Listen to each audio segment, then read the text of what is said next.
Well, good evening, good people. Mark Holmes here, and as always, I want to say thank you all for watching, commenting, subscribing, and being part of the Joe Boo Sports Report. Without you guys, as well as you ladies, you know that this literally does not work. I am back at the man cave, and man, I don't get home enough. For those who wonder why I'm not here, my in-laws are getting older and need a little bit of extra help and things, so we are doing things to take care of those who took care of us. And I think that's actually, when you think about what your parents sacrificed for us snot-nosed, ingrateful kids, we can never pay them back. So that's why I'm not often here right now. So I am back home, at least for, if only for one night. You know, I can't sing it. My voice is still, it's even worse with my voice the way it is. But we have some more news on the Dallas Cowboys on their coaching search. And that is, we knew today there was another interview session with Brian Schottenheimer. Now, keep in mind, the Bears interviewed, 10, 15 people. The Jets interviewed like 30 people. But the first week of the offseason, they made contact with the Detroit Lions to get permission to talk to, Ben Johnson and Aaron Glenn, and did their preliminary work and stuff, and had both of them in immediately when the season ended for the Lions, in which case they were able to pounce on them. Cowboys, well, they didn't talk to either of those guys. Either of them. Nothing. Didn't pick up the phone any more than they did to talk to Bobby Wagner or Derrick Henry or DeAndre Hopkins and things. That's not what the Cowboys do. They don't chase people. As Jerry Jones puts it, we only want people who want to be here. Okay? We only want people who want to be here. So, Brian Schottenheimer, Marty Schottenheimer Jr., well, he's not technically a junior, but junior as in his son of the great Marty Schottenheimer. The discussions with him, and we had reported while I was driving like 1 o'clock, 2 o'clock today, that the meetings were beginning. And when I got back here about an hour ago, they said the meetings went like 5.5 hours or so. So this could be, as Blogging the Boy said, could be the last night we all sleep before our potential new reality. Cherish it, friends. Discussions with Cowboys and Brian Schottenheimer have ended for the night. Nothing to report status for now. Tomorrow, I love you. Tomorrow, I love you. You're only a day away. Tomorrow is a new day. And so, potentially, they've spent more time with Brian Schottenheimer than anybody else. I dare say they spent more time with Brian Schottenheimer than they did with Mike McCarthy before they hired him.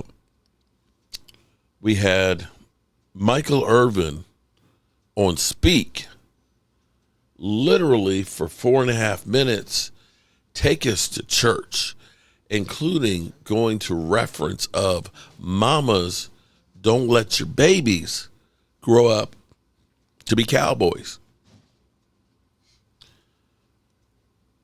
where he was pounding the table for his good buddy, Deion Primetime Sanders. And some people think we need a big splash.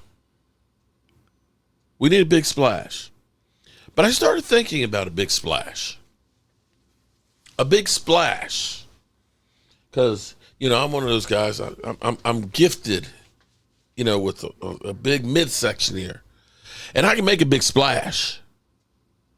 I can go off the diving board and belly flop and splash. Right? But let me ask you, what happens after the big splash? What happens at the big splash? The water goes flying in the air, some out the pool. But then, the big splash is done. It only lasts for a couple of seconds. Or actually, about a second. And a few ripples on the water. Maybe you got a red belly, because your skin is kind of fair. But you got a big splash. But what does a big splash do for you? Does that big splash turn into a tsunami that carries across the oceans from Japan to the West Coast? Or was it just a big splash? See, we've seen or heard about guys that are generational talent. I've heard of several. Big arm, man. This guy, he is NFL ready. Can't miss guy. Wasn't Mike McDaniels one of those guys? Wasn't Mike McDaniels one of those hot coordinators? Wasn't Robert Saleh? Can't miss guy. Oh my God, the things Robert Saleh did in San Francisco. Oh my God. Oh my God, the things that Mike McDaniels did in San Francisco. He's a genius. Oh my God. You got to get that guy. And what did they do? What did they do? Not a damn thing. Not a damn thing. I'm still surprised that not Robert Saleh, I'm sorry, Mike McDaniels still has a job. Josh McDaniels wasn't any better. He was that, oh my God, Josh McDaniels, he's a genius. So arrogant. Confident. Bill Belichick, disciple up under the Bill Belichick tree. Now, we've got Brian Schottenheimer, who, kind of quiet in comparison. Not the big splash. But how do we know that he can't be good? In the same way, nobody thought Tom Brady. Who thought Tom Brady? Who thought Tom Brady was going to end up winning more Super Bowl rings than anybody in history of football? Who knew? Nobody would have if he'd not gotten a chance.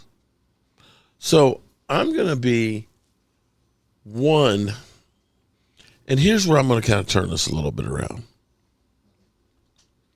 What I hope for is Jerry Jones is on board to prove all the naysayers that they're wrong about this guy. And he actually goes in to help him be successful, to prove everybody that they were wrong. That's my hope. That's my hope with anybody, that they do everything to try and actually win. Sleep tight, people. Sleep tight. As Blogging the Boys say, this could be the last night we sleep before our new potential reality. And they got a lot of doom and gloom. And typically, when there's a lot of doom and gloom, I go the other direction, because usually they're wrong. Have a great night, good people. Peace.